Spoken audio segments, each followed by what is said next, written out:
সেখানে জেলাসির কোনো বিষয়ই নাই। আসলে আমাদের এখন ফিল্মের অনেক ধরনের অনেক ক্রাইসিস আছে। আমার দেশে শিল্পী আছে, আমার দেশে ফিল্মের স্টোরি আছে, আমি যদি শুধু সব বাইরে থেকে নিই এটা it's not a good thing. হবে না, আছে না যে এন্টারটেইন হবে, যেটা যেই ওয়েতেই হোক, খারাপভাবে হোক ভালোভাবে হোক, এন্টারটেইন হবে। জেলাস এখানে ওয়ার্ডটা আসলে রং ওয়ার্ড। এখানে জেলাসের কোনো এটা মিনিংলেস একটা ওয়ার্ড। আসলে এটা হচ্ছে দেখতে হবে যে আমাদের নিজস্ব ইন্ডাস্ট্রির জন্য এখন আপনারা কি চান না যে আমাদের ইন্ডাস্ট্রির যারা হিরো হিরোইন আছে, যারা আর্টিস্ট আছে, ওরা কাজ করুক। সো এটা ওই বিষয়টা আসলে আমি হাইলাইট করতে চাচ্ছি। এখানে জেলাসির কোনো বিষয়ই নাই। নিজের দেশ, নিজের শিল্প, নিজের শিল্পী, এটা মোস্ট প্রায়োরিটি পায় আমার মনে হয়। আমার কাছে বাইরের ছবি আমরা যতই দেখি না কেন, যাই দেখি না কেন, আমার কাছে সবার আগে আমাদের দেশের সিনেমা। আসলে আমাদের এখন ফিল্মের অনেক ধরনের অনেক ক্রাইসিস আছে।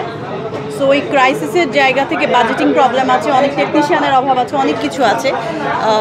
সেই জায়গা থেকে আমি বলবো যে এটা সবার একটু সচেতন হওয়া উচিত। এটা অবশ্যই আমি বলবো না খুব পজিটিভ একটা বিষয়। এখন আমার দেশে শিল্পী আছে, আমার দেশে ফিল্মের স্টোরি আছে, আমি যদি শুধু সব বাইরে থেকে নিই এটা it's not a good thing. আমার নিজের দেশের জন্য, নিজের দেশের শিল্পকে বা শিল্পীকে ছোট করে আমি বাইরের আসলে শিল্পীদের আসলে সব জায়গায় কাজ করার অধিকার আছে সমানভাবে, কিন্তু আমার কাছে ফার্স্ট প্রায়োরিটি আগে নিজের দেশ। এটা আপনারা বলবেন এটা আসলে কেন মিলছে না, কারণ আমার কোনো প্রবলেম নেই, ওর তরফ থেকেও কোনো প্রবলেম নেই। কী প্রবলেম এটা আসলে জানি না। এটা হয় ওকে কোশ্চেন করতে হবে আর প্রডিউসারকে জিজ্ঞেস করতে হবে আসলে প্রবলেমটা কী।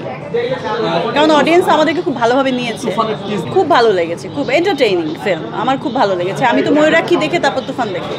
এটাই আর্টিস্টের একটা কোয়ালিটি আমি বলবো, যে আফটার সো মেনি ইয়ার্স নিজেকে ভেঙে চুরে আবার নতুনভাবে প্রত্যেকটা সময়ের সাথে তাল মিলিয়ে চলাটা, মানে চলতে পারাটাই একটা ট্রু আর্টিস্টের কাজ, আমি এটা বিলিভ করি। সো তাই করছে। এখনও তো আমি ছবি দেখিনি, টিজ দেখে আমার ভালো লেগেছে, ঠিক আছে। এবং আমাদের দেশের, আমি তো চাই যে আমাদের দেশের ফিল্ম বিশ্বমানের ফিল্ম হোক। যেমন আমার বিজলিটা দেশের সব জায়গায় গেছে, বাইরের দেশের বাইরের, অস্ট্রেলিয়া, লন্ডন, আয়ারল্যান্ড, অনেক জায়গায় দেখেছে। সো বিশ্বমানের সিনেমা করার আমরাও ট্রাই করছি, আমাদের উচিত এটা সবারই ট্রাই করা।